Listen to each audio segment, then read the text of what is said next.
What is going on, guys? TKD 1, 2, 3 back video, and today we're talking about an album that we reviewed this week. Every week we listen to an album for the entire week, and at the end of the week we go through and discuss the album that was in discussion this week. Now today we have an artist here with an album that, the artist, I feel, has very much been a very commercialized artist, right? I feel, personally, in my opinion, I feel like I never really gave him a chance because of those things, but this album has definitely changed my thoughts and changed my views and perspective on this artist as a whole and everything. So definitely we are going to review Macklemore's GEMINI. Let's get into the logistics of the album. It's 16 songs and exactly 1 hour long. So, nice, I would say a little bit more, tracks for an album this long, but overall, very, very nice length on it. And speaking of features, the amount of features on this is absolutely crazy. We have one song that has no features, and that's 10 million. Over there on track 10, like, dude, every single song other than 10 has a ton of features on it. Some people, have 3 of them. Most times there's only like 1 or 2, but overall there are a ton of features on this. They range from Skylar Grey, Lil Yachty, Offset, Kesha, Rain Wolf, Abir. Like there are a ton of different men and women here on this album, and it really does speak to kind of how I feel about the album as well, going into the later on thoughts of it. So just to start off with, look, I'm not, I wasn't never the hugest Mackelmore fan. I like some of his big hits, but overall, I never really delved into any of his albums, stuff like that. I never really did it just because, I don't know, I felt like, just his more stuff that's way more, popular and bigger was not really my taste. So I was just under the assumption that, that was going to be his album basically going forward. But I was pleasantly surprised with this album, and, I can't speak to it from a comparison point of view of his other albums, but if this is a nice kind of detachment from his old ways and kind of like, a new, little bit, more of a newer version of himself, even though, there are still elements of his, very, very pop-esque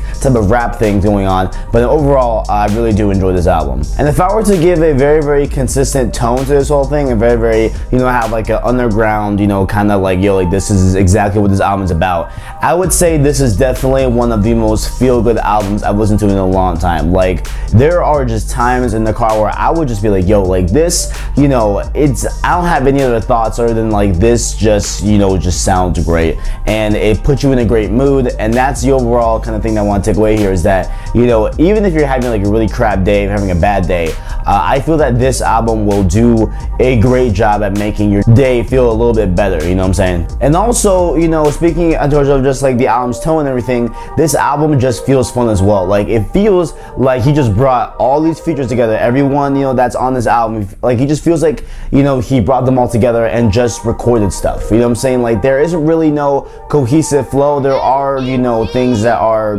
from different songs and everything, like with the, just overall notion of him being like a father and everything like that, and his daughter and everything. But just going from a song basis, it just feels like every single artist, including himself on the tracks, are just having fun with the music, and that is something very, very cool to see here. I loved it. I love how it just feels so freeing. It feels, like they're just downstairs in the basement just jamming out and just making some music, you know what I'm saying? And I will have to admit here, there are a lot of features here that I have no idea, of their existence. I had no idea that they, their name and everything. I had no idea who they were and everything. But going through this album a few times and everything, and hearing these different features, there are some that very, very much stick out for me. Like, one is track 12 called Zara with Abir.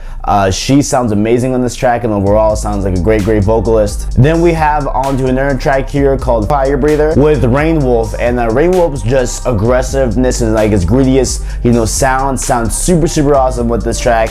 I love the way he sounds and everything. It has a nice riff of the guitar, overcuts the entire song in the chorus as well, and overall I feel like Rain Wolf definitely just adds that nice kind of gritty edge, to the track. I definitely do like a lot. And then we have the banger, with Offset, that is Willy Wonka. And honestly, I would have never thought that, Offset, or any of the Migos for that matter, would be on the album with Mackelmore, but like, this works. Like, Willy Wonka actually bangs low-key. It's not, the biggest banger, do not get twisted, like, it's not the biggest banger in the world, but overall it's a very, very nice track. It's very, very cool to hear that as well with Offset. Obviously, if Offset's on a track, I'm gonna enjoy it, so definitely like Offset as well. And then the track Marmalade, right? Marmalade has Lil Yachty. It's a super weird track, because to me it sounds a lot like Lil Yachty's kind of verse and sound in I Spy. Like, it almost sounds like this was like a rendition of I Spy. Super weird to me. It has the same, you know, type of low-key, just regular, basic piano keys in it and everything. And then we have Lil Yachty's verse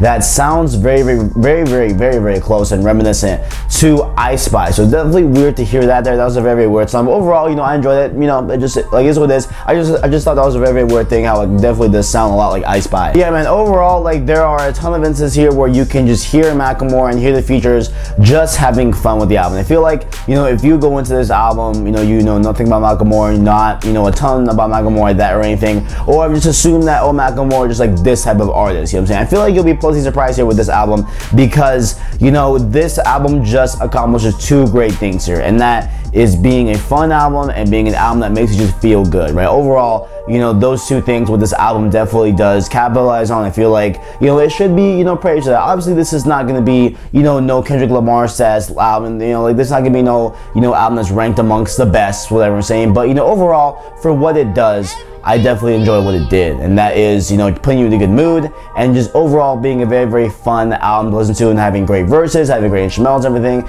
and just having that nice, you know, not so serious. There are points where it's serious, where, you know, like, he's talking about his daughter, talking about, you know, some stuff personally with himself, but, you know, that's not the focal point. That's not really, you know, the main focus of this whole thing. Like, the main focus of this album, I feel, was definitely to just put out an album that just sounded good, felt fun, and was just like a great thing to listen to. And overall, I feel like he accomplished that with more and more with Gemini. Ladies and gentlemen, that's all I got for this review. If you want to try, make sure you like, subscribe, and share down below. But you give me, thanks for watching, and as always, I got you.